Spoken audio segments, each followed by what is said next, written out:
Good morning, good afternoon, good evening, good night, good day to you, depending where you are in the world. It's a nighttime devotion.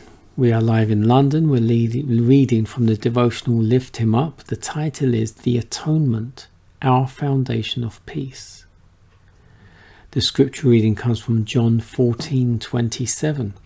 Peace I leave with you, my peace I give unto you. Not as the world giveth, give I unto you. Let not your heart be troubled, neither let it be afraid.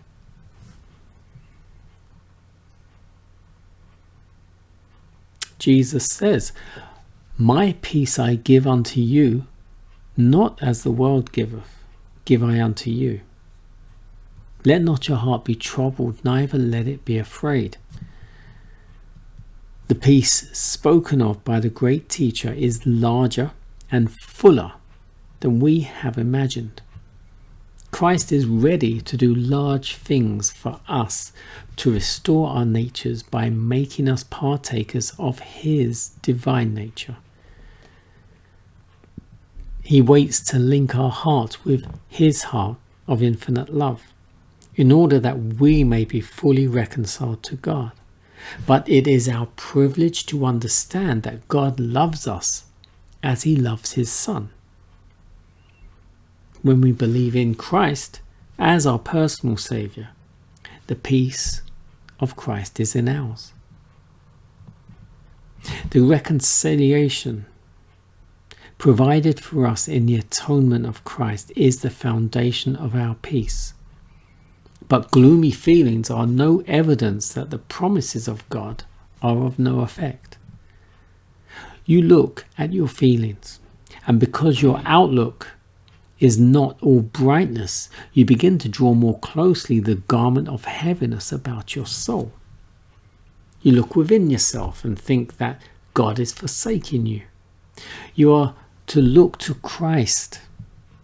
In me, Christ says, you shall have peace.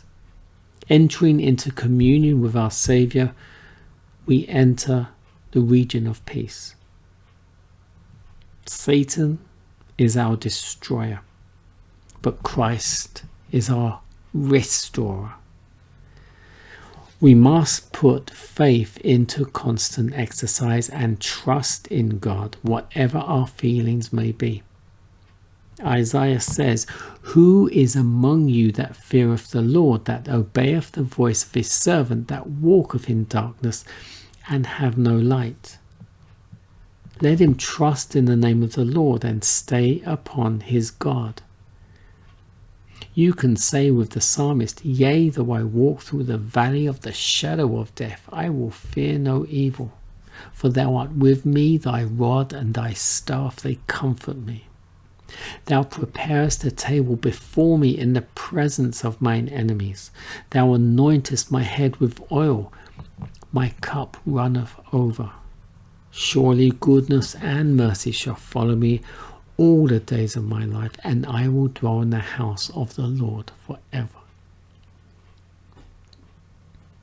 Believe in the Lord your God, so shall ye be established. Believe his prophets, so shall ye prosper. And when he had consulted with the people, he appointed singers unto the Lord, that they should praise the beauty of holiness. And as they went out before the army, and to say, praise the Lord, for his mercy endureth forever. And when they began to sing and to praise, the Lord sent ambushments against the children of Ammon, Moab, Mount Seir, which were come up against Judah, and they were smitten. Unto you, therefore, which believeth, he is precious. Consider the fact that the Lord has given his only begotten Son, that whosoever believeth in him should not perish, but have everlasting life.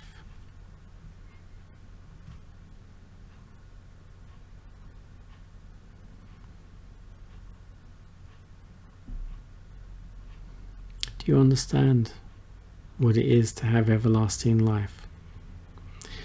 We can't comprehend that with our finite minds. To have everlasting life doesn't necessarily mean that you're gonna, well, what does it mean? I know what my concept of it is.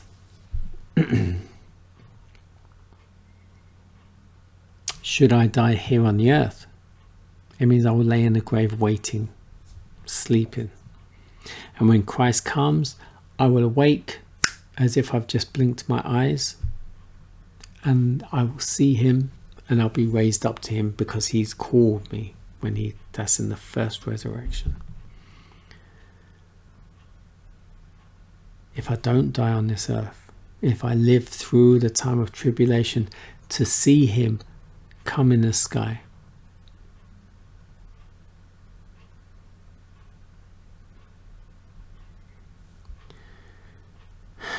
I will be raised up, just as if I had died and I was sleeping, I will be raised up. And we'll meet him in the clouds of angels, the myriad of angels. We'll meet him there, and we will all travel together back to heaven.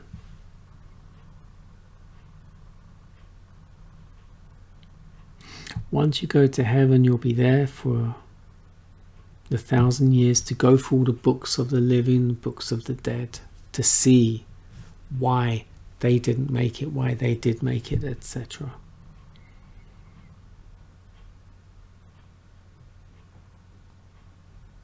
After the 1,000 years,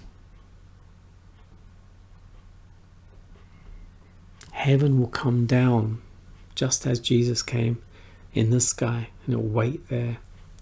And the second resurrection, all the dead that were not in Christ will be risen up.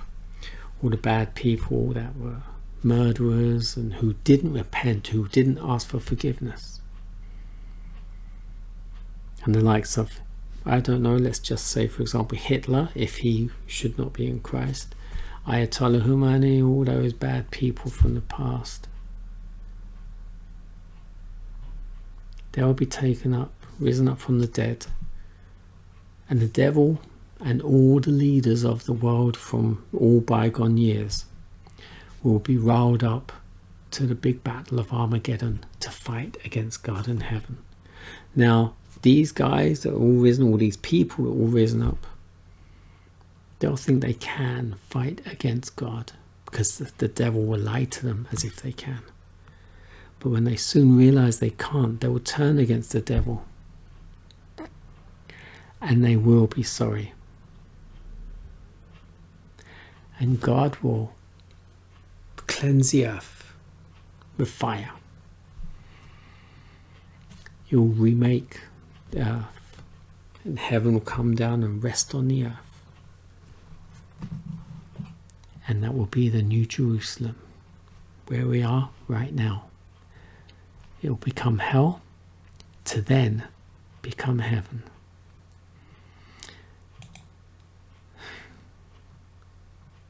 Quite a story that will turn to reality.